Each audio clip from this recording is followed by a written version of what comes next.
Aleluia, glória a Deus. Se é para o Senhor, aplaude mais forte, mais forte. Yes, amém. Pode assentar no seu lugar. Nossa oração é para que os GCs se espalhem por Franca. Muitas casas com realmente grupos que querem crescer juntos, principalmente diante da presença do Senhor. Amém? Eu não posso começar chorando não, que absurdo! Segurei aqui, quase foi. Não é que é o primeiro culto de paternidade, a gente sendo papai agora, né, amor? Que coisa, né? Gente, agora a gente vai ter um pouquinho mais de autoridade para poder falar. Até aqui a gente foi só filho, né? Mas a gente vai entender que nós somos filhos do Pai. Nós somos filhos de Deus, nada pode tirar isso. O mundo tenta tirar, mas não vai conseguir. A gente vive em uma sociedade, em uma época, em uma era onde a orfandade ela domina, onde o sentimento das pessoas de não pertencerem a nenhum lugar ou não entenderem quem são seus pais ou se existe algum pai, assola a terra. Esse é o sentimento da orfandade. A orfandade é um estado, é um sentimento, é algo que mostra aquela pessoa que ela está perdida. Na verdade, ninguém nasce órfão. Não tem como nascer órfão. A pessoa se torna órfão. Deus não cria você para ficar perdido no mundo. Ele te cria para ser o filho dele. Na verdade, você já foi criado como filho. É você que se perde e se torna órfão. Ele nunca vai te tornar órfão, até porque ele não morre, ele é eterno, né? Ele é o alfa, ele é o ômega, ele é o princípio e o fim. É impossível ele ir e você se tornar órfão. Mas se você fizer algumas escolhas, você não vai ter a paternidade que Ele quer que você tenha. Então, esses cultos de paternidade que acontecem uma vez ao mês, não são apenas para nós recebermos novos filhos, mas sim para curar o coração, curar essa raiz, curar a identidade dessas pessoas. De muitas pessoas que estão chegando agora na casa e para aqueles que já estão na casa, que já são filhos. Porque esse sentimento e esse entendimento de paternidade tem que ser muito bem frisado, muito consolidado no seu espírito, na sua alma e também no seu corpo. Amém? Olha só que interessante, o significado de órfão. Órfão é aquele que perdeu o pai ou a mãe e, por extensão, que perdeu alguém que lhe era muito querido ou que o amparava, o protegia. Então, o sentimento de órfão é um sentimento de: ei, estou sem meu pai, estou sem minha mãe, estou sem ninguém, eu estou sozinho. Para me sentir participante de alguma família, preciso ser levado a um orfanato. Eu preciso estar com outras pessoas para ali a gente ter uma instituição como o nosso pai. Esse é o sentimento de órfão, esse é o significado de órfão. E a gente vive numa cultura onde pessoas dentro e fora das igrejas são órfãs espirituais. Elas não têm uma paternidade, elas não entenderam que realmente Deus é o pai delas. Eu queria começar lendo com vocês Salmos 68, versos 5 e 6. Olha só o que está escrito. Deus, né? Ele é pai para os órfãos e defensor das viúvas. É Deus em sua santa habitação. E olha só, Ele dá um lar aos solitários, liberta os presos para a prosperidade, e aí vem o mas. Mas os rebeldes vivem em terra árida. Aqui a gente consegue entender que Ele está disposto a todo mundo ser o filho dele. Ele é o pai, ele vai resgatar, ele vai cuidar. Ele só não vai conseguir ser o pai e exercer a paternidade sobre aqueles que são rebeldes. E aonde que o rebelde vai viver? Em terra árida, no deserto. Será que é uma terra boa para viver, gente? Eu estou passando pelo deserto. Aí a gente fala o quê? Continua passando. Por quê? Se continuar passando vai acabar o deserto. Continua passando. Não é um lugar para você parar, estagnar e morar, é um lugar para você passar. Mas os rebeldes vão viver, eles não vão passar por uma terra árida, eles vão viver. Existe diferença, não existe? Entre você passar uma temporada na praia e entre você viver na praia. Aqui ele está falando, você não vai passar por uma terra árida se você for rebelde e não aceitar a paternidade. Você vai viver em uma terra árida. Uma terra árida não existe provisão, não existe alimento, não existe refresco, não existe calor na noite que chega a ser congelante. Não existe tudo isso porque você é rebelde, você está sozinho. O seu pai não entende e não sabe nem onde você está. E ele fala isso para nós. Ele pergunta isso para nós. Você quer viver em uma terra árida ou você quer viver em uma terra fértil? Em uma terra fértil onde você tem todos os recursos necessários. Você tem além disso o carinho do seu pai, a provisão do seu pai, o relacionamento com o seu pai e uma família de irmãos para conviver. Aonde é melhor você viver? Passar por desertos, por terra árida nós vamos passar, mas viver lá é só para quem escolher. Viver lá é só para quem falar assim, não, eu não preciso de Deus, eu não sou filho de Deus mesmo, é isso aqui, sou um rebelde, entre aspas. Ele vai montar uma tenda e vai morar naquela tenda, e vai morar para sempre em terra árida. Não é isso que Deus quer. Você acredita que é isso que Deus quer para a sua vida? Misericórdia. Ele quer que você seja um filho que tenha vida, vida em abundância, em todos os sentidos. E se possível, até no tempo que você tiver uma tendinha lá no deserto, ele coloca um ar-condicionado, só para cuidar de você, naquele tempo que você está rebelde. Ele é tão misericordioso que ele pode fazer isso. Mas aí passa um tempinho, o ar-condicionado quebra, você tem que sair de lá. E olha só, gente, eu queria ler com vocês também Gênesis 1, 26, 27, que é onde a gente entende e vai entrar nesse tema de imagem e semelhança. Olha o que fala. Então disse Deus, façamos o homem à nossa imagem conforme a nossa semelhança.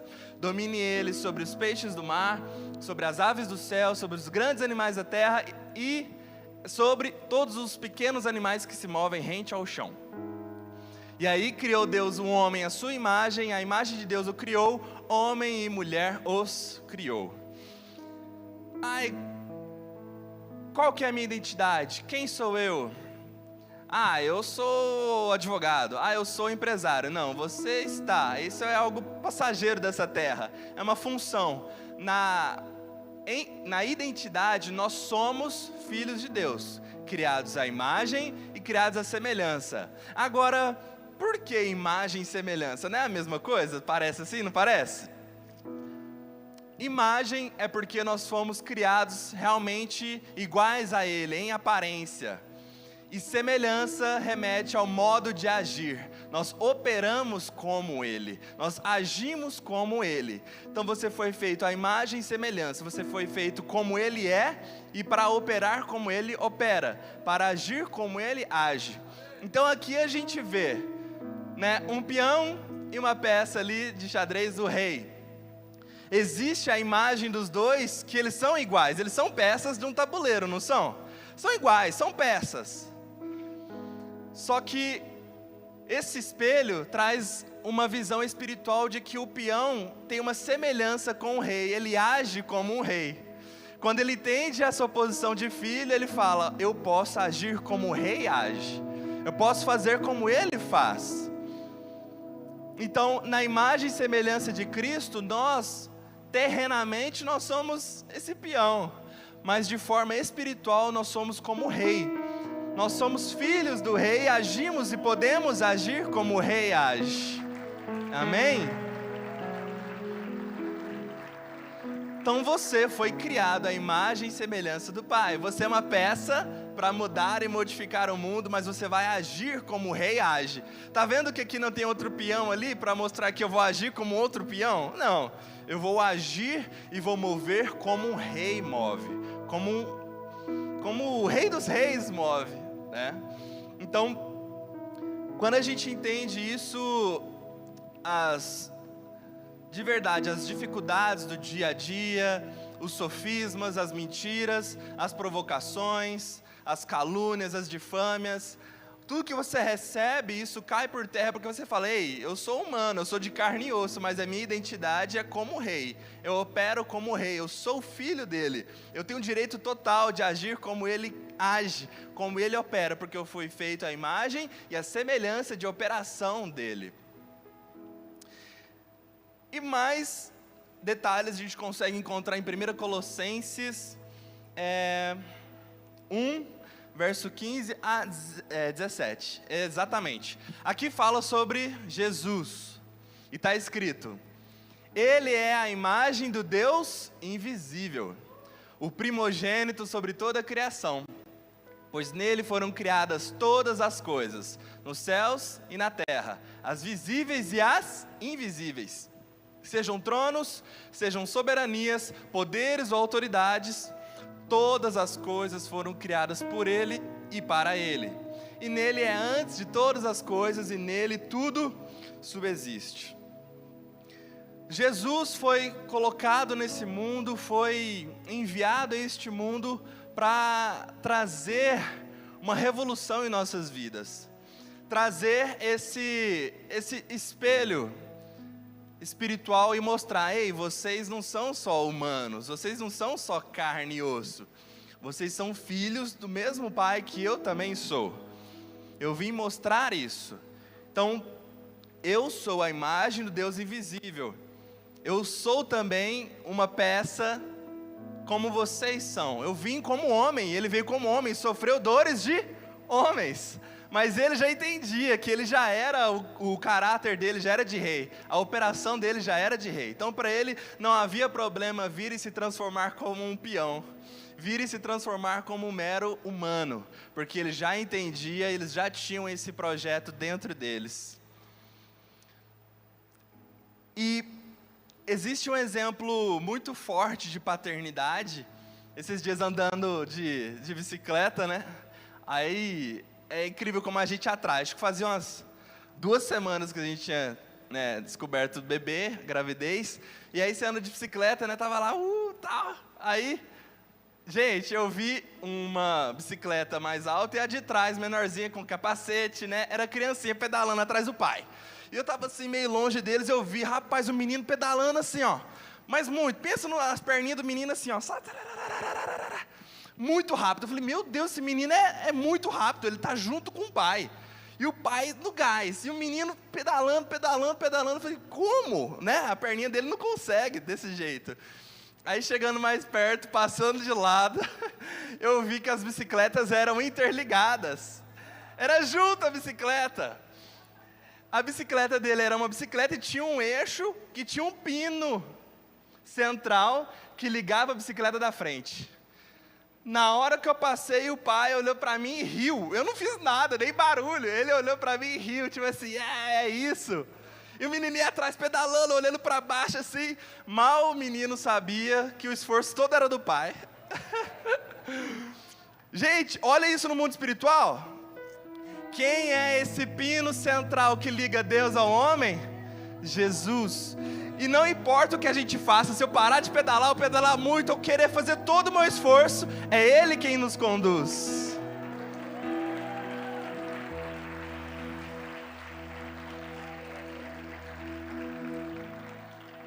Existe exemplo maior de paternidade do que esse?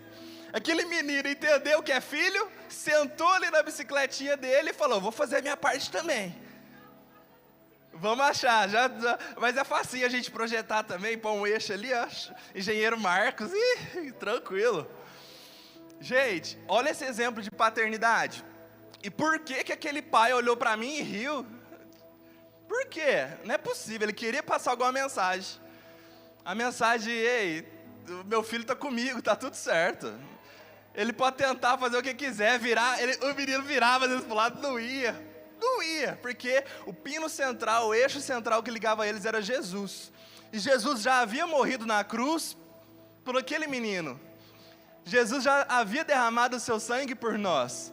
O menino entendeu e falou, eu entendo esse lugar de paternidade, vou sentar nesse banco aqui da bicicleta, eu vou também fazer a minha parte, mas mesmo se eu fizer ou não, Deus vai me levar, Deus vai me conduzir, porque eu já estou nesse manto de paternidade. Eu já estou aqui nessa engenharia de paternidade aqui, essa bicicleta maior e a menor. Mesmo que ele colocou cotoveleira, joelheira, capacete, tudo, ele fez a parte dele, mas de verdade, não precisaria ali, porque ele já estava junto com o Pai.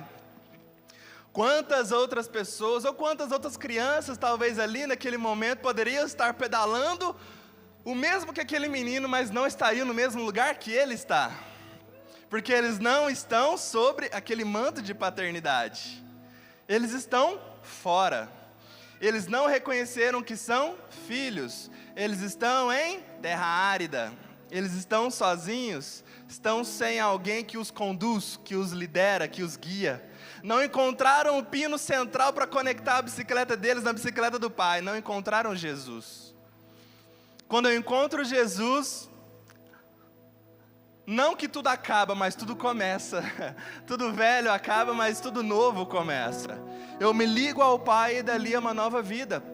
A intercessora aqui, Maria Helena, falou algo muito real. Se você entender essa visão espiritual e abrir os seus olhos espirituais, a sua vida a partir de hoje é uma nova vida. Você pode construir esse pino agora, se ligar a Deus através de Jesus e a sua vida continuar a ser transformada. Até porque a gente lê em João 14:6, está escrito assim: e respondeu Jesus, eu sou o caminho, a verdade e a vida, e ninguém vem ao Pai a não ser por mim. Como eu consigo chegar até Deus? O único caminho é Jesus. Como eu consigo ser filho do Pai? O único caminho é Jesus. Como eu consigo entender esse manto de paternidade? Preciso receber Jesus. Entender que Jesus veio ao mundo para fazer essa ligação. Ele veio ao mundo se entregar por nós para construir essa ligação, onde ele se tornaria o pino central. E na Bíblia esse pino central fala, não lembro aonde exatamente, nós já falamos aqui, até na quarta falamos, ele é a pedra angular.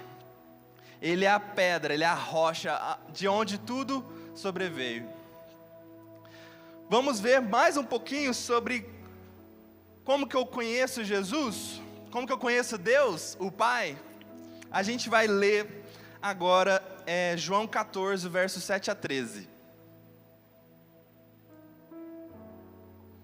Olha isso, gente. Jesus estava falando ali para os seus discípulos. Se vocês realmente, não é vir ao culto uma vez por mês, ou só assistir online, só viver uma vida de qualquer jeito. Aqui ele está falando o quê? Se vocês realmente me conhecessem, vocês conheceriam também meu Pai. Já agora vocês o conhecem e o têm visto. Mas aí disse Filipe, Senhor, nos mostra o Pai, mostra-nos o Pai, e isso nos basta. E aí Jesus responde, você não me conhece, Filipe? Mesmo depois de eu ter estado com vocês durante tanto tempo, quem me vê quem? Vê o Pai. Quem vê essa peça aqui, vê quem? Vê o Pai. Como que você pode dizer para mim, mostra-nos o Pai? Você não crê que eu estou no Pai e que o Pai está em mim? Gente, não é possível esse versículo, né? As palavras que eu digo não são apenas minhas, ao contrário, o Pai que vive em mim está realizando a sua obra. Creiam em mim quando digo que estou no Pai e que o Pai está em mim, ou pelo menos creiam por causa das mesmas obras. E eu digo a verdade, aquele que crê... Não, daqui a pouco a gente fala desse aí, tira. Isso. Gente, olha isso. Pelo contrário, o Pai que vive em mim que está realizando a sua obra. Eu estou junto com Ele e a gente está querendo uma plateia assistindo aquele pai, aquela criança na bicicleta, e a plateia fala, me mostra o Pai. Aí Jesus aqui na bicicleta, no pino, e a gente aqui atrás pedalando, ué, mas você quer que mostre o Pai? Ele está aqui, ué. Se você está olhando para mim, consequentemente você vê Ele. E mesmo que você não veja ou não entenda, olha as obras, olha o fruto, olha o que está acontecendo, que não sou eu quem estou fazendo, mas é Deus quem está fazendo, e Ele realiza aquela obra através da minha vida. Se você tem dúvidas, se você tem questionamentos, se você às vezes não entende a visão dessa casa, não entende os seus pastores, faça o que Jesus fez. Eles estão falando assim, ó, se você não acredita,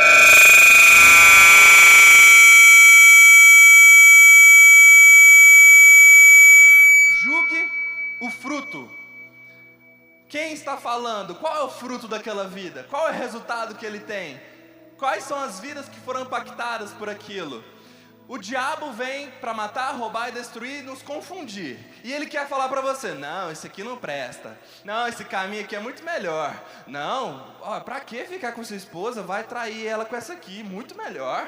Não, para que entregar o dízimo? Você vai perder 10%. Para que você fazer isso? Aí você analisa, quem está falando?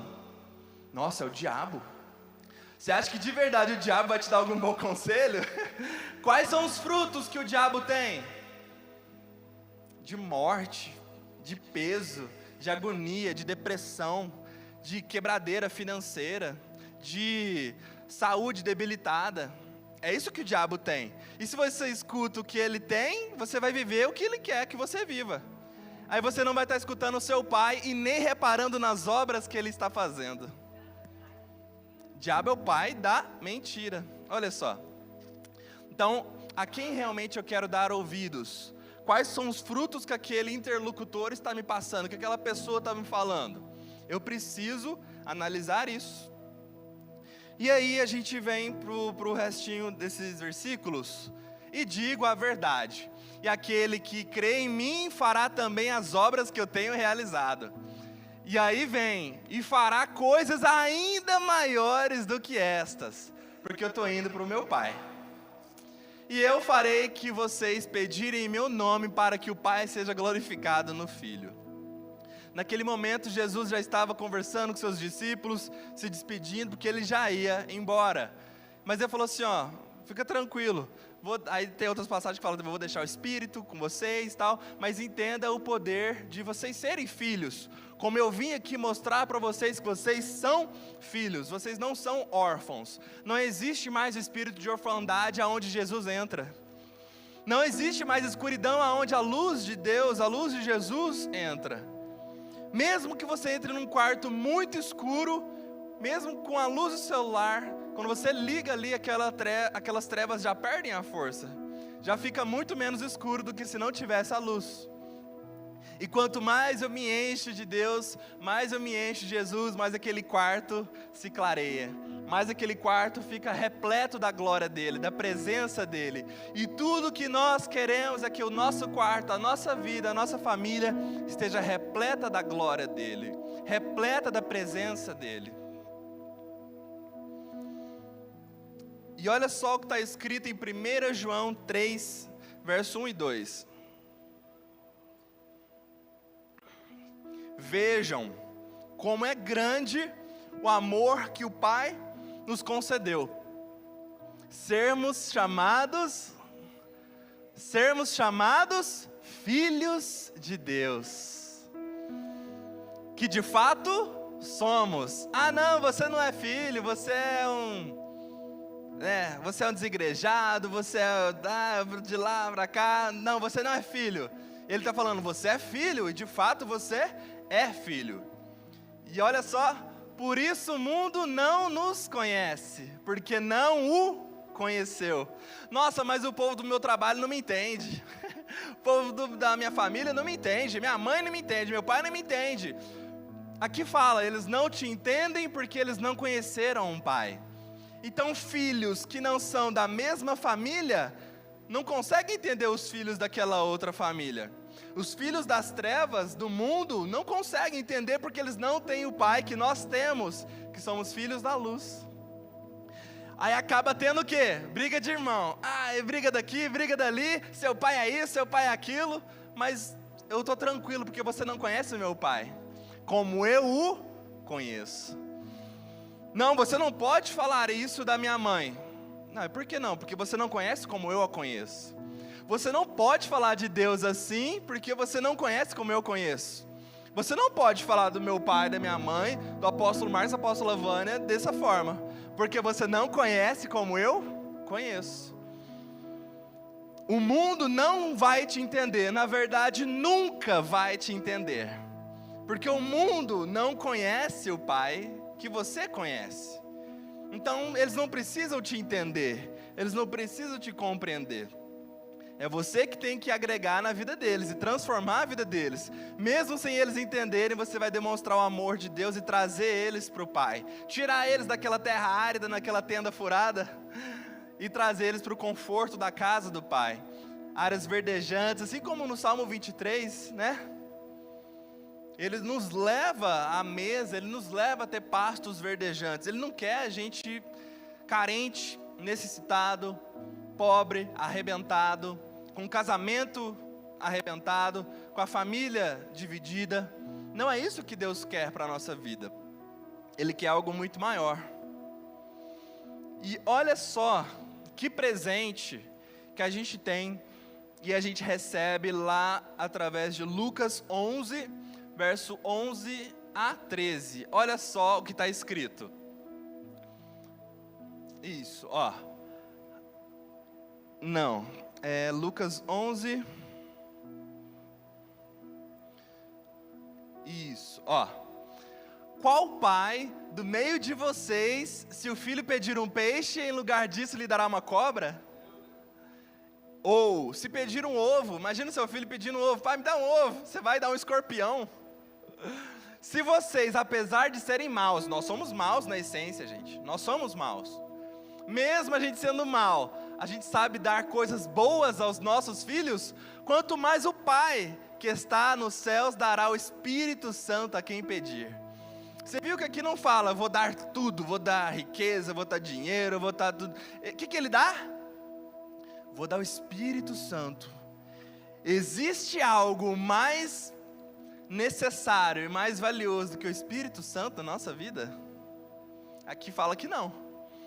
Se você que é pai dá o de melhor, eu que sou o pai também vou dar o meu melhor, que é o Espírito Santo. E aí entra as práticas espirituais, a vida no Espírito.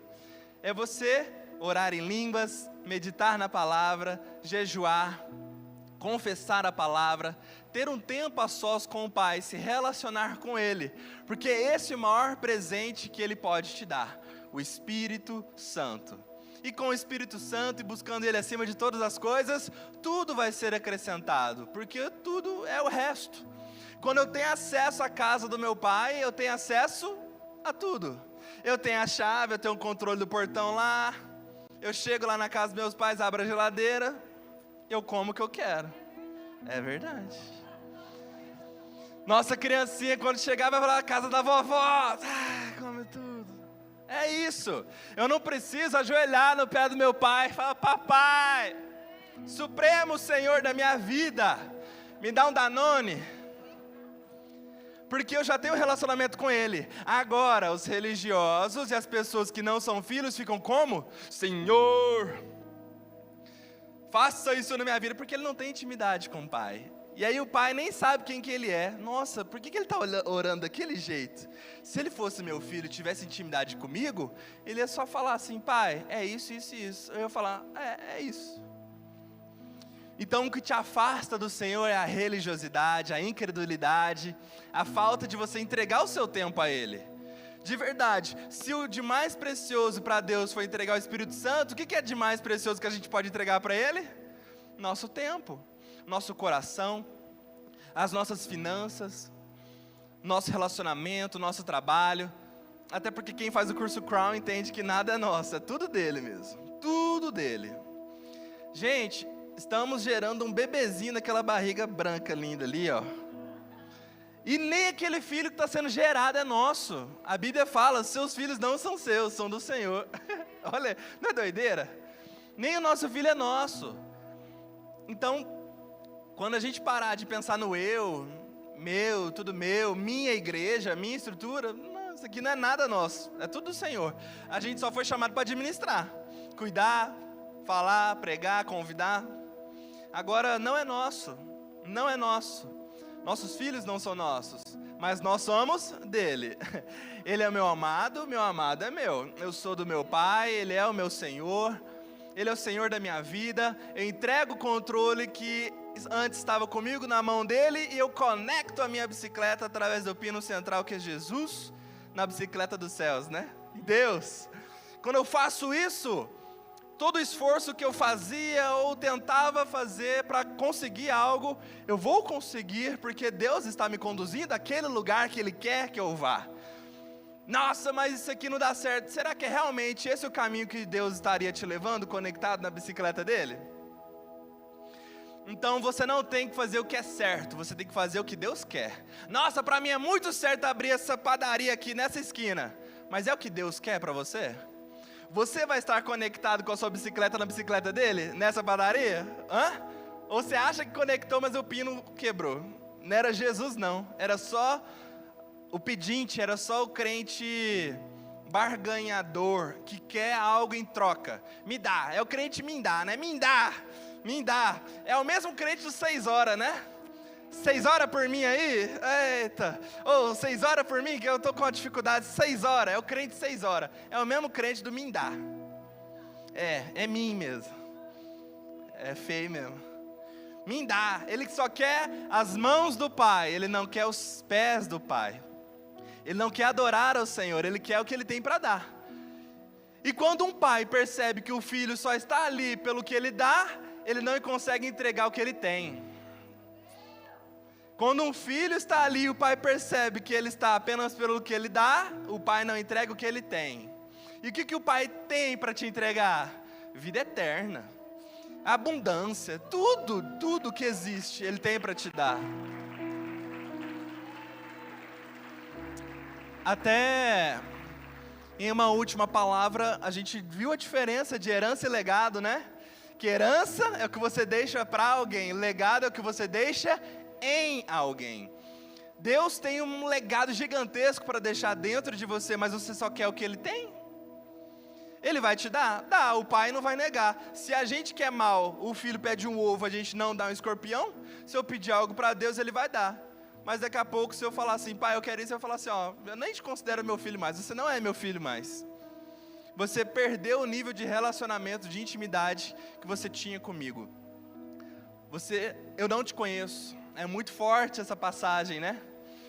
Que eu vou pregar em seu nome, eu vou fazer muitas coisas, eu vou ter uma igreja, eu vou fazer tudo. Chega lá, Deus fala, mas eu nem te conheço. Imagina você viver uma vida inteira falando, eu sou filho de Deus. Aí chega na hora H com Ele, face a face, e fala, mas eu nem te conheço. A religião nos torna filhos, mas filhos bastardos, filhos longe, filho que não é o filho de Deus. Agora, a vida do Espírito, o que o Espírito Santo fez é trazer essa paternidade, trazer isso ao nosso coração e nos mostrar, nós somos sim filhos. E aqui vem o cuidado também que nós temos que ter com movimentos atuais de que, ei, você não precisa ir à igreja, fique na sua casa, faça um grupo aí de oração na sua casa, e é isso. Os desigrejados é como que um dedinho que você corta, você tá ali, sei lá, tava no balancinho cortando couro, né? Aí, muitos francanos, corta um pedacinho do dedinho. Aquele dedinho se separa. Dói, não dói? Vixe, não dói não? Dói? Dói muito. Mas agora, aquele dedinho eu consigo reconectar no meu dedo aqui? Quase nunca, né? Muito difícil. O que acontece com aquele dedinho que foi cortado? Ele apodrece em muito pouco tempo, não apodrece? Vai pro lixo. Mas se esse dedo, ao invés de ser cortado, ele é apenas machucado, mas ele permanece ligado ao corpo, ele se sara, não sara? É a mesma coisa que o desigrejado é aquele que está na igreja. O desigrejado, quando é cortado fora do corpo, ele apodrece, não tem chance alguma. Aquela pessoa que está ligada ao corpo, mesmo que machucada, ela é curada, ela é restaurada. Então não existe isso dos movimentos dos desigrejados, não, que não tem que ter reunião em templo, não tem que ter igreja, não tem que ter esse corpo, porque você faz sozinho. você vai ser como um dedo cortado que em pouco tempo apodrece. Apodrece o quê? O seu espírito, as suas finanças, apodrece diversos aspectos, porque você não está conectado ao corpo, não está conectado à igreja, não está conectado ao Pai, não está em um manto de paternidade. Aquele eixo central foi retirado e agora a sua bicicleta vai por conta própria. A bicicleta por conta própria, acho que o menino vai nem saber depois parar. Na hora que parar, ele cai de lado assim, ó. Porque não é isso o que Deus quer para nós. Ele quer que nós vivamos esse manto de paternidade e falemos para Ele: Pai, eu sou teu filho, eu reconheço, porque a Bíblia fala que eu só não serei filho se eu não reconhecer Ele como Pai. Porque Ele de cá está falando: pelo amor de Deus, né? Pelo meu amor, eu sou seu Pai. Olha para mim, eu sou seu Pai. E aí é você do seu lado que vai falar: não, não sou seu filho não. Se eu fizer isso, eu serei um rebelde e vou viver em terra árida. Faz sentido isso para vocês? É isso.